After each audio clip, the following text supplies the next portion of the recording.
सी जानकारी दिया था। रेशे के बारे में आप लोगों को दिखाए थे ना।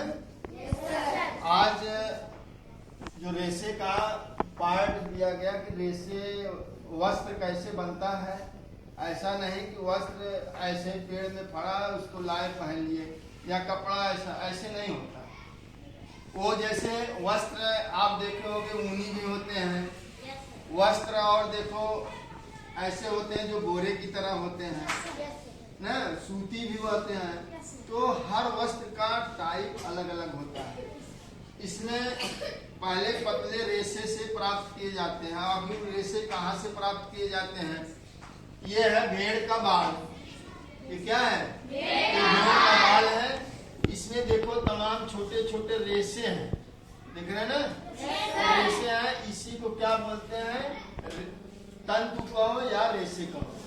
अब उस रेशे को हम चाहे मशीन से चाहे हाथ से किसी से पतला पतला हमने क्या बना दिया? धागा बना दिया।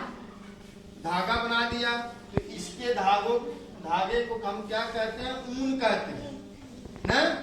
अब ऊन की बिनाई कैसे होती है? गांव में जो है देखे होंगे सिलाई से होती है ना। दो सिलाई होती है, उसमें धागा फंसा करके लोग छोटा छोटा स्वेटर, जूता, मोजा जाड़े से बचने के लिए, ठंडी से बचने के लिए जो है बना देते हैं। लेकिन उसकी शुरुआत कहाँ से होती है? किसी जानवर के बाल से। ठीक है, तो इसलिए इसको कहते हैं जानतौ रेशे, जो जानवर से प्राप्त किए जाते हैं। अब इसी तरह जो है आ जाइए, पौधों से भी बहुत से चीज रेशे प्राप्त किए जाते हैं। हमने बताया था, अभी कल दिखाया भी था। ये देखो, ये सनई के पौधे का छिलका है, देख रहे हैं ना। सनई के पौधे का छिलका है।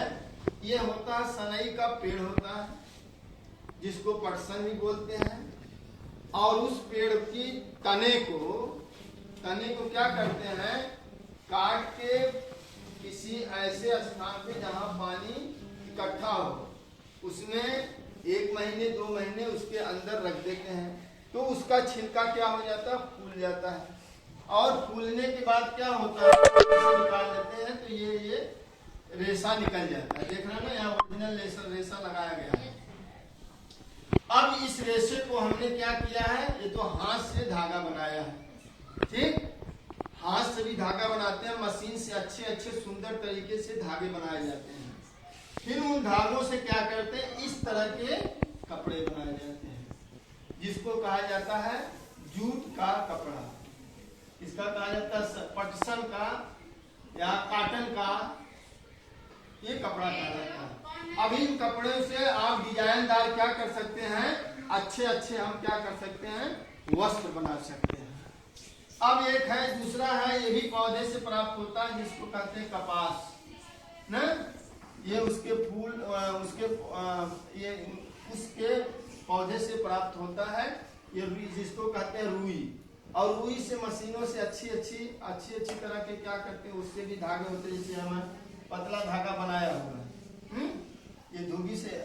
और फिर आप इससे भी आप वस्त्र बना सकते हैं। लेकिन शुरुआत कहाँ से होती है? किसी के फूल से होती है, किसी के तने से होती है, तो किसी के शरीर के बाल से होता है।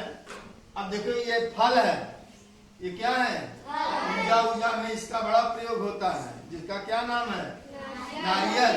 नारियल का फल है। इसमें देखोगे नारियल के ऊपर जो छिलका होता है, उसको उचाड़ के निकाल करके मशीनों में अच्छे तरह से उसको धुल के साफ करके पतले पतले जो है धागों का निर्माण करते हैं। और धागा बन गया तो कपड़ा बन जाएगा। मेन चीज क्या होता है? धागा से ही होता है, अरे तंतु से, रेशा से। तो हमने 2 प्रकार के रेशे पढ़े। पहला है जानतौ रेशा, जो जंतुओं से प्राप्त होता है। और दूसरा है पादप रेशा, जो कि पौधों से प्राप्त किया जाता है। ठीक, तो इस तरह से हमने इस चैप्टर में केवल यही हमको सीखना है कि कैसे रेशे से वस्त्र बनते हैं। तो उसकी प्रक्रिया क्या है?